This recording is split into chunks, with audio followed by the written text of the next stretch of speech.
What is going on, guys? So I finally, I cannot believe I'm saying this. I finally saw the new Candyman movie. Like, after waiting almost a whole year, or at least over a year for this movie to come out. It's finally here, finally got to see it.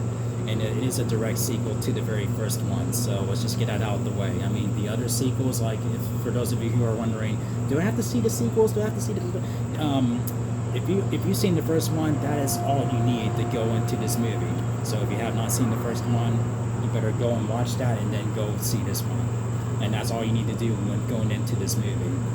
But yeah, it centers around Anthony McCoy, who is also the baby in the first Candyman. He's a struggling artist in this movie, and when he has been told about the Candyman, he decides to put that into his work. And then the deeper he digs into the myth, the worse things get for him and the people around him.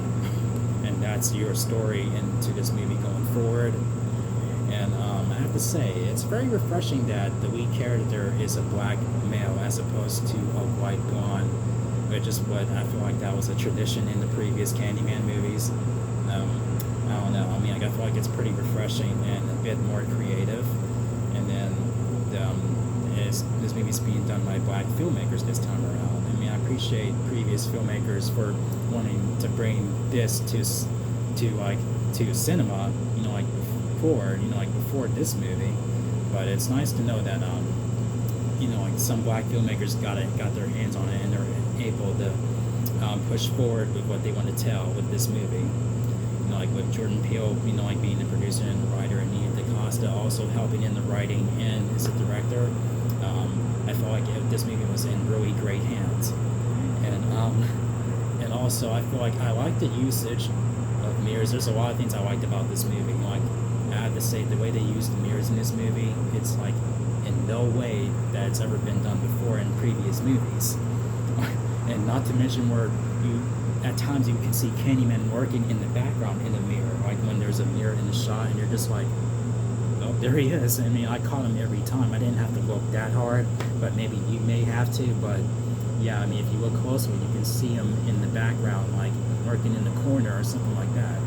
And it's done really well, and it's very unsettling. And also, like, when they did tellings with shadow puppets, like when characters are telling stories and then they cut the shadow puppets as it's being told, I really like how that's put together. I mean, like, that's something new, like a new element that's brought to Candyman that was done really, really well.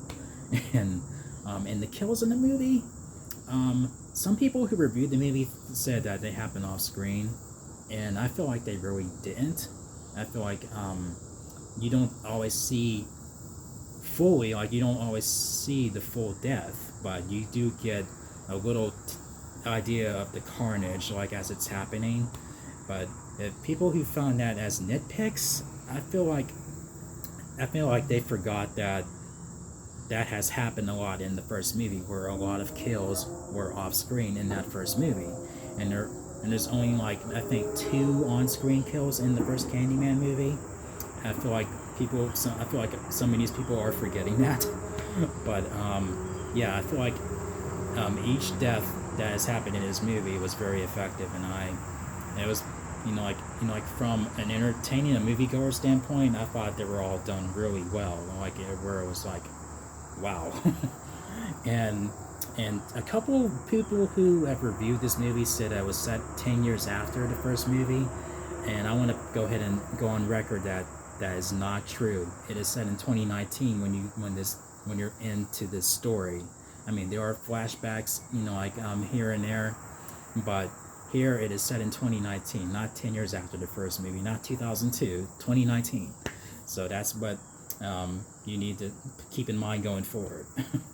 And if there's any nitpicks that I have, it probably would be like the final act.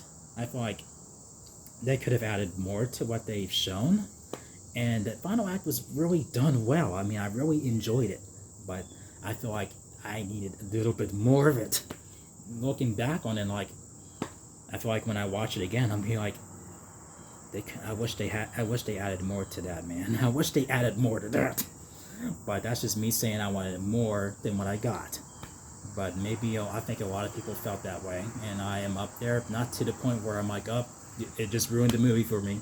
Like it didn't get to that point for me, but and it does shed light on racism, like on how it is much of a problem today it's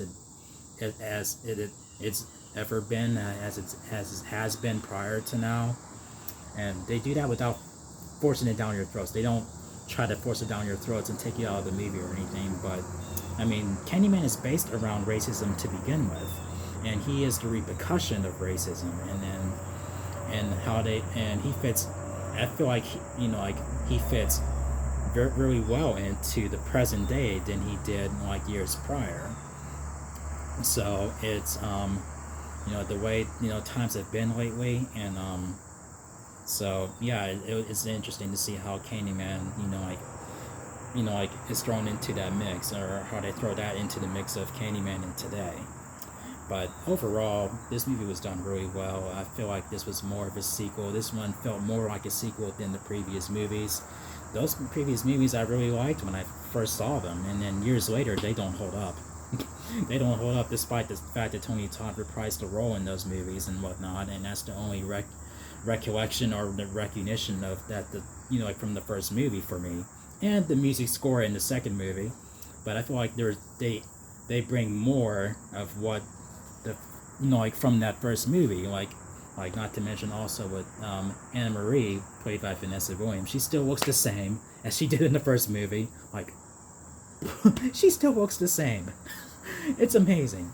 Like she comes back into this movie as well, and along with Anthony. So, and it's just, this movie is just amazing. I mean, like if you like the first movie, I think you will enjoy this one, and I'm gonna have to give it an 8 out of 10. Definitely a solid 8 out of 10. So yeah, go see this movie. See the first one and then see this one. If you insist on seeing parts 2 and 3, go ahead. They're not canon. I'm just telling you. But yeah, if you guys enjoyed my review for Candyman, thumb up the video, click subscribe. If you're new to the channel, click that notification bell so you can be updated on my latest videos. And I'll see you guys in my next video. So until next time, later guys.